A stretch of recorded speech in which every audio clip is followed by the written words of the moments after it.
Haleluya, puji Tuhan. Saya diingatkan Amsal 18 ayat 21 berkata, hidup dan mati itu dikuasai lidah, siapa suka mengemakan dia memakan buahnya. Saudara, saya tahu bahwa ramalan semua bangsa hari-hari ke depan itu sangat sulit. Bahkan dikatakan hitam, membuat para pembesar-pembesar pun juga ketakutan. Tidak tahu apakah itu hanya ekonomi, bisa juga bencana alam, bisa juga yang lainnya. Tapi tahukah saudara, hidup dan mati saudara itu bukan karena keadaan. Alkitab berkata, hidup dan mati kita itu ditentukan oleh lidah kita. Jadi, ketika suasana menjadi berubah, suasana kelam, hitam, tetap saja itu tidak menentukan hidup dan mati kita. Tapi lidah kita lah yang menentukannya. Itulah sebabnya hari ini saya mengajak saudara untuk menggemakan firman Tuhan melalui mulut kita. Bahwa kita adalah anak-anak Tuhan. Kita adalah pewaris kerajaan Allah. Dan kalau kita anak, pasti kita dituntun, pasti kita disertai, pasti kita diberkati. Pasti hidup kita tidak akan terlunta-lunta karena kita anak Allah.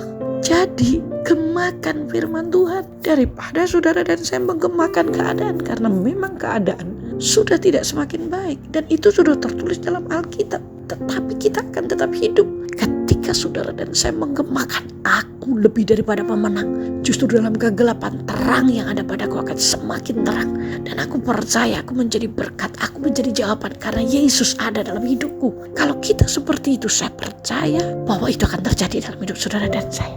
Ayo saudara, angkat mukamu, pandang kepada Yesus. Maka saya tahu kita tidak akan malu tersipu-sipu. Setiap orang yang mengarahkan matanya kepada Yesus, mukanya berseri-seri. Hidup dan mati kita bukan karena keadaan, bukan ditentukan oleh situasi kondisi, tapi ditentukan oleh lidah kita. Kau yang sedang sakit dan divonis dokter tidak ada jawaban, ngomong saja, tubuhku bait Allah, dan aku tahu bilur-bilurnya sedang menyembuhkan aku. Oh, sukacita daripada Tuhan ada padaku, dan aku tahu bahwa aku adalah orang yang berkemenangan.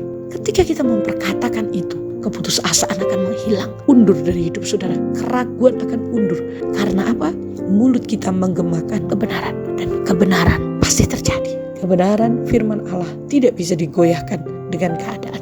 Tidak bisa menentukan kebenaran. Keadaan itu berubah-ubah, tapi kebenaran tetap selama-lamanya. Sekali Tuhan berkata, engkau dan saya anaknya, selamanya. Saudara dan saya anak, asal saudara dan saya tidak berkhianat. Yuk kita berdoa. Tuhan, aku bersyukur akan firman-Mu bahwa hidup kami ini tidak ditentukan oleh keadaan dunia, kesehatan, dan keadaan alam semesta. Tapi hidup kami ditentukan oleh lidah kami yang menggemakan kebenaran. Itulah sebabnya ajarkan kepada kami untuk mulut kami berbicara kebenaran, menggemakan firman-Mu. Maka kami akan hidup dan kuasa firman-Mu menopang kami. Terima kasih dalam nama Yesus. Amin. Sampai berjumpa. Selamat melakukan firman. Tuhan memberkati.